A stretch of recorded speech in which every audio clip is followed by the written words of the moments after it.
Hello, this is Morel Bernard with the continuation of the story, Affair at Styles.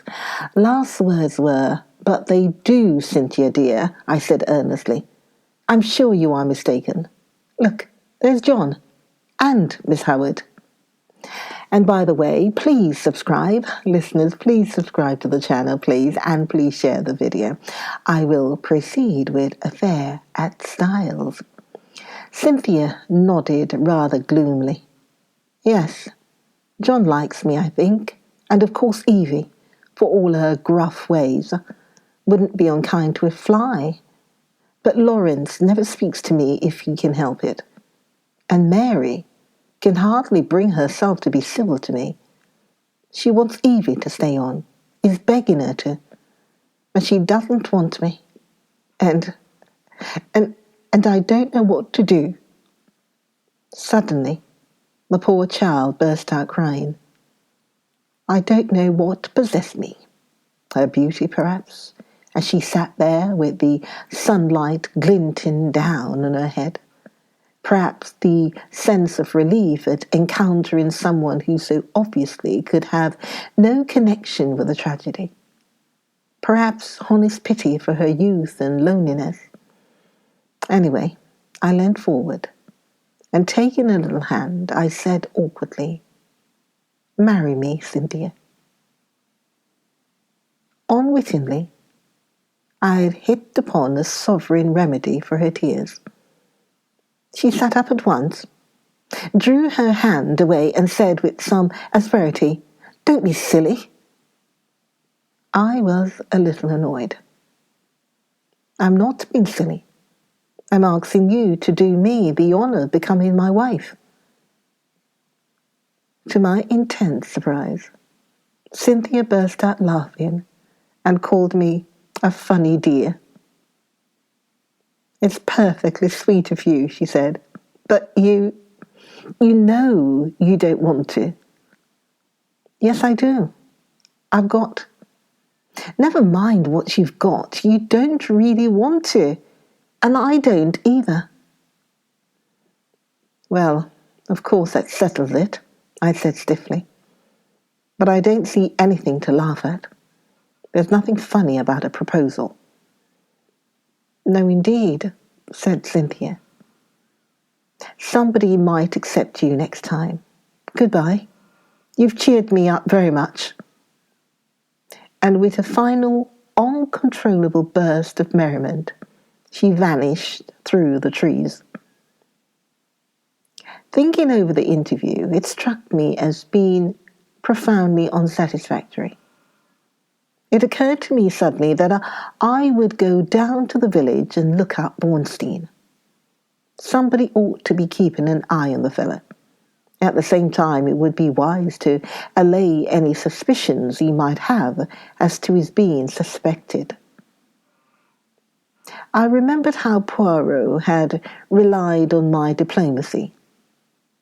Accordingly, I went to the little house with the apartments card inserted in the window where I knew he lodged, and tapped on the door. An old woman came and opened it. "Good afternoon," I said pleasantly. "Is Dr Bauerstein in?" She stared at me. "Haven't you heard?" "Heard what?" "About him." "What about him?" "He's took." "Took?" "Dead?" "No, took by the police." "By the police?" I gasped. "Do you mean they've arrested him?" "Yes, that's it.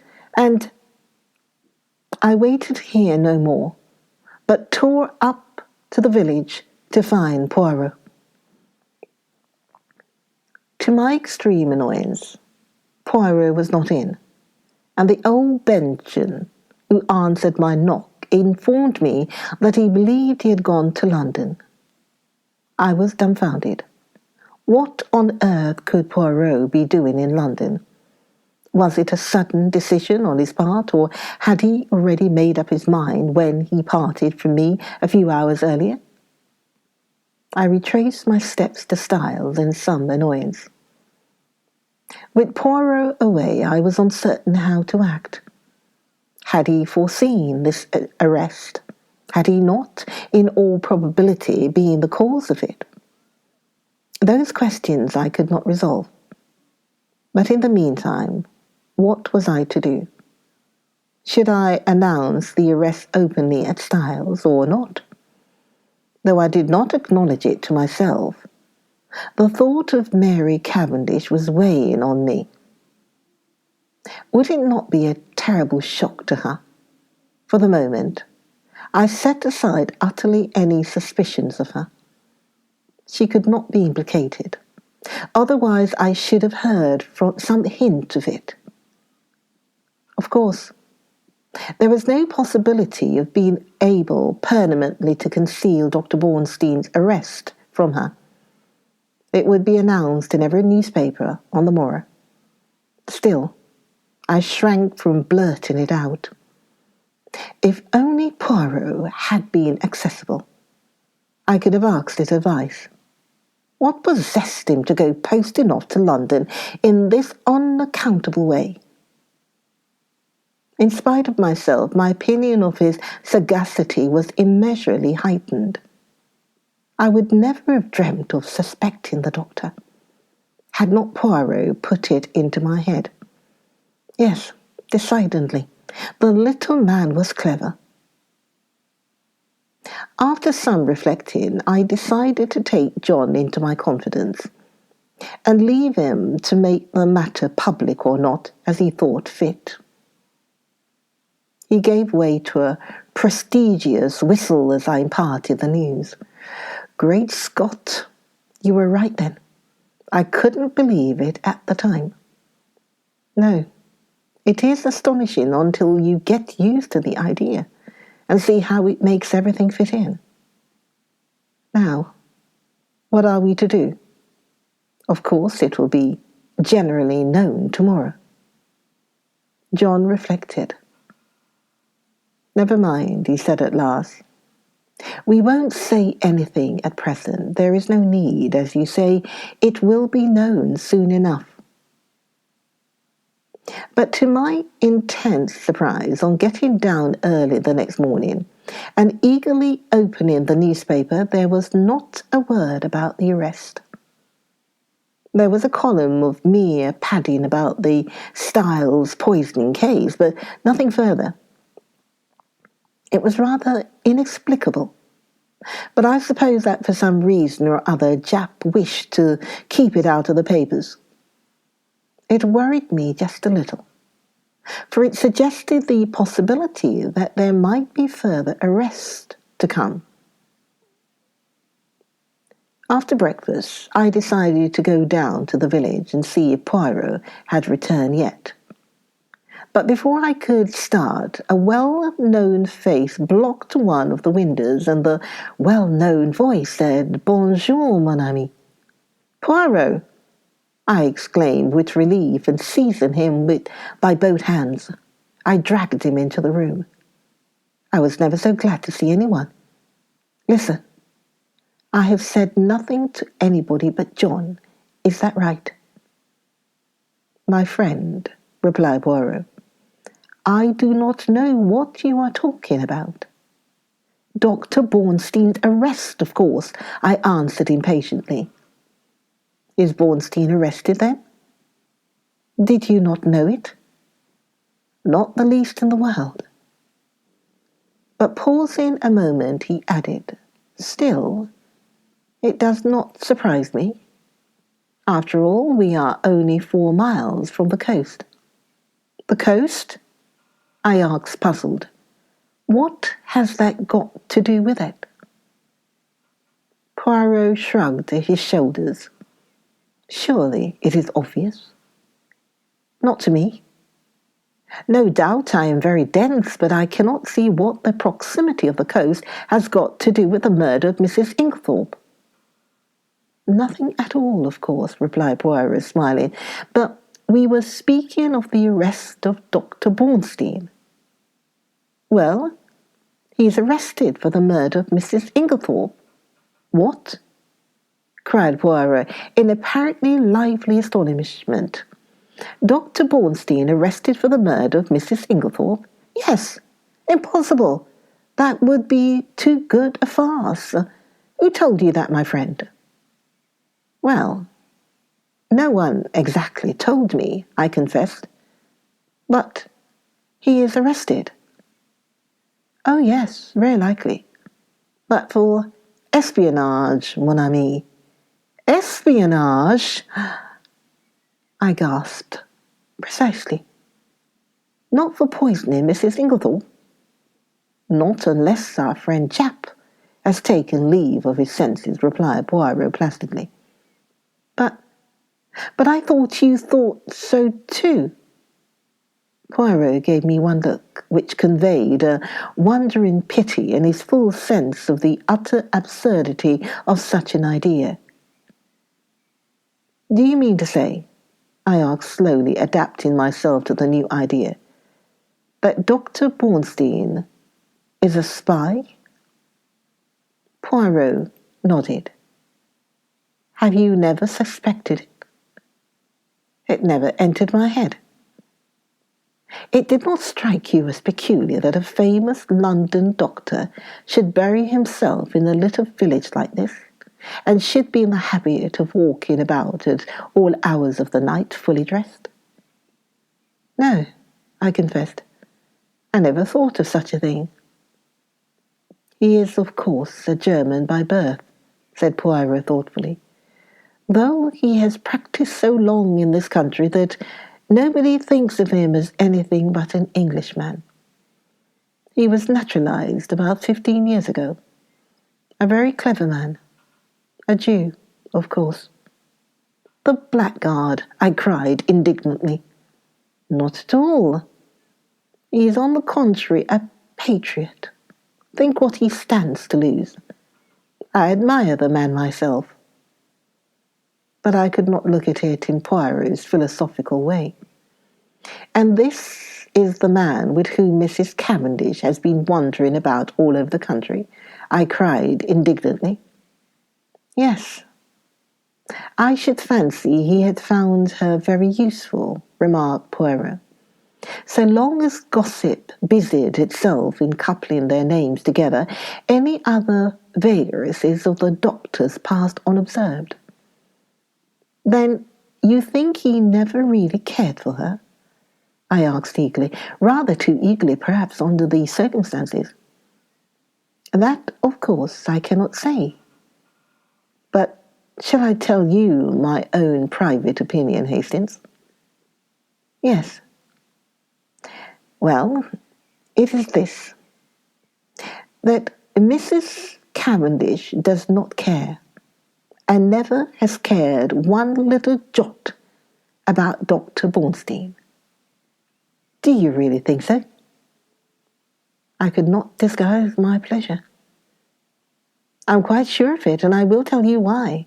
Yes, because she cares for someone else, mon ami. Oh? What did he mean? In spite of myself an agreeable warmth spread over me. I am not a vain man where women are concerned, but I remembered certain evidences, too lightly thought of at the time, perhaps, but which certainly seemed to indicate. My pleasing thoughts were interrupted by the sudden entrance of Miss Howard. She glanced round hastily to make sure there was no one else in the room, and quickly produced an old sheet of brown paper. This she handed to Poirot, murmuring as she did so the cryptic words, "On top of the wardrobe." Then she hurriedly left the room. Poirot unfolded the sheet of paper eagerly and uttered an exclamation of satisfaction. He spread it out on the table. Come here, Hastings. Now tell me, what is that initial? J or L? It was a medium-sized sheet of paper, rather dusty, as though it had lain by for some time. But it was the label that was attracting Poirot's attention. At the top It bore the printed stamp of Merciers Parksons, the well-known theatrical costumers, and it was addressed to the debatable initial, Cavendish Esquire, Styles Court, Styles Street, Mary, Essex.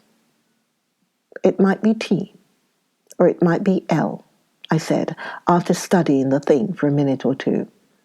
It certainly isn't a J. Good, replied Poirot, folding up the paper again. I also am of your way of thinking. It is an L. Depend on it. Where did it come from? I asked curiously. Is it important? Moderately so. It confirms a surmise of mine, having deduced its existence. I set Miss Howard to search for it, and as you see, she has been successful. What did she mean by on the top of the wardrobe? She meant, replied Poirot promptly, that she found it on top of a wardrobe. A funny place for a piece of brown paper, I mused. Not at all. The top of a wardrobe is an excellent place for brown paper and cardboard boxes. I have kept them there myself, neatly arranged. There is nothing to offend the eye. Poirot, I asked earnestly, have you made up your mind about this crime? Yes. That is to say, I believe I know how it was committed. Ah. Unfortunately, I have no proof beyond my surmise, unless... With sudden energy, he caught me by the arm and whirled me down the hall, calling out in French in his excitement, Mademoiselle Dorcas, un moment, s'il vous plaît. Dorcas, quite flurried by the noise, came, hurrying out of the pantry. My good Dorcas, I have an idea, a little idea. If it should prove justified, what magnificent chance. Tell me, on Monday, not Tuesday, Dorcas, but Monday, the day before the tragedy, did anything go wrong with Mrs. Inglethorpe's bell? Dorcas looked very surprised. Yes, sir, now you mention it. It did. Though I don't know how you came to hear of it. A mouse or some such must have nibbled the wire through. The man came and put it right on Tuesday morning. With a long-drawn exclamation of ecstasy, Poirot led the way back to the morning room. See, one should not ask for outside proof. No, reason should be enough. But the flesh is weak. It is consolation to find that one is on the right track. Ah, my friend, I am like a giant refreshed. I run, I leap. And in very truth, run and leap he did, gambolling wildly down the stretch of lawn outside the long window. What is your remarkable little friend doing? Asked a voice behind me, and I turned to find Mary Cavendish at my elbow. She smiled, and so did I. What is it all about? Really, I can't tell you. He asked Dorcas some question about a bell, and appeared so delighted with her answer that he is capering about as you see. Mary laughed. How ridiculous. He's going out of the gate. Isn't he coming back today? I don't know. I've given up trying to guess what he'll do next. Is he quite mad, Mr. Hastings? I honestly don't know. Sometimes I feel sure he is as mad as a hatter, and then just as he is at his maddest, I find there is method in his madness. I see. In spite of her laugh, Mary was looking thoughtful this morning. She seemed grave, almost sad. It occurred to me that it would be a good opportunity to tackle her on the subject of Cynthia. I began rather tactfully, I thought, but I had not gone far before she stopped me authoritatively. You are an excellent advocate, I have no doubt, Mr. Hastings. But in this case, your talents are quite thrown away. Cynthia will run no risk of encountering any unkindness from me. I began to stammer feebly that I hoped she hadn't thought, but again she stopped me, and her words were so unexpected that they quite drove Cynthia and her troubles out of my mind. Mr. Hastings, she said, do you think I and my husband are happy together? I was considerably taken aback, and murmured something about its not being my business to think anything of the sort. Well, she said quietly, whether it is your business or not, I will tell you that we are not happy. I said nothing, for I saw that she had not finished. She began slowly walking up and down the room, her head a little bent, and that slim, supple figure of hers swaying gently as she walked. She stopped suddenly and looked up at me. You don't know anything about me, do you? She asked.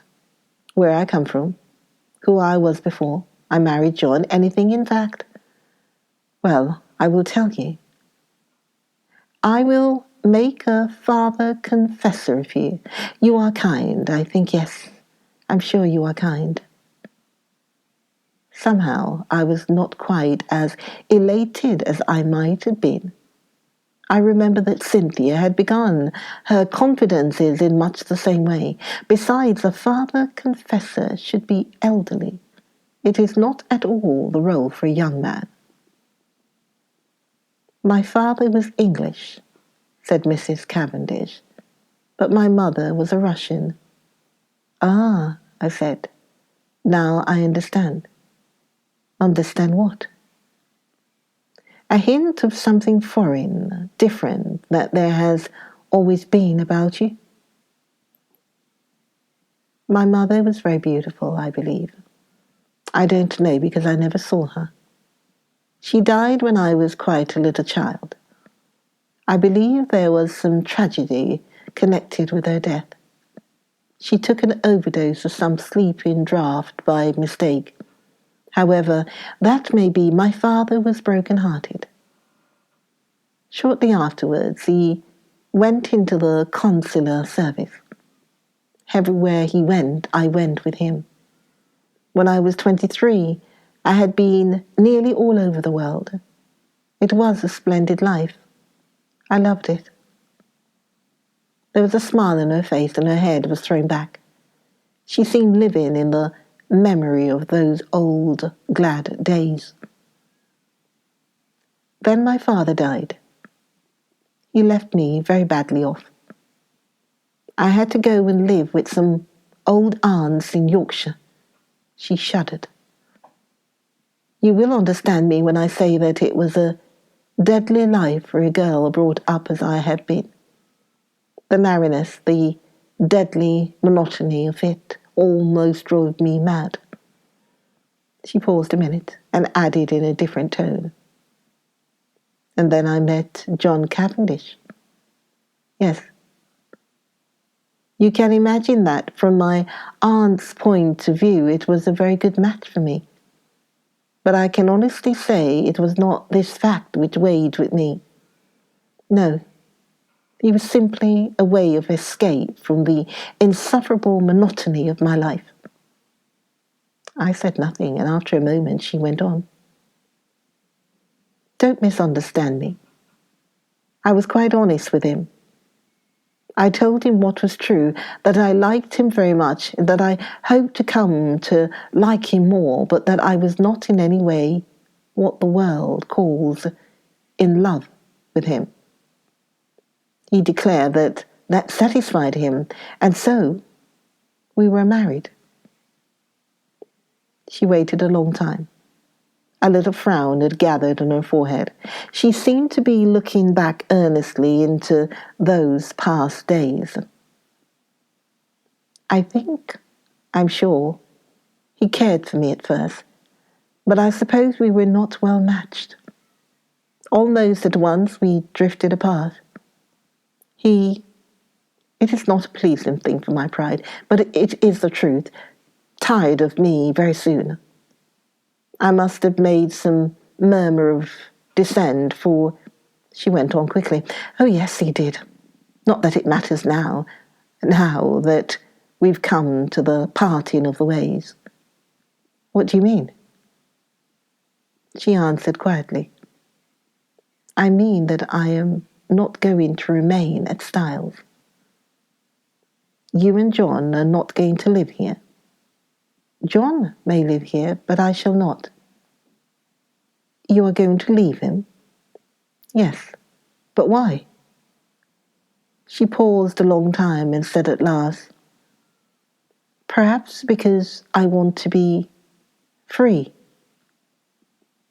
And as she spoke, I had a sudden vision of broad spaces, virgin tracts of forest, untrodden lands, and a realization of what freedom would mean to such a nature as Mary Cavendish.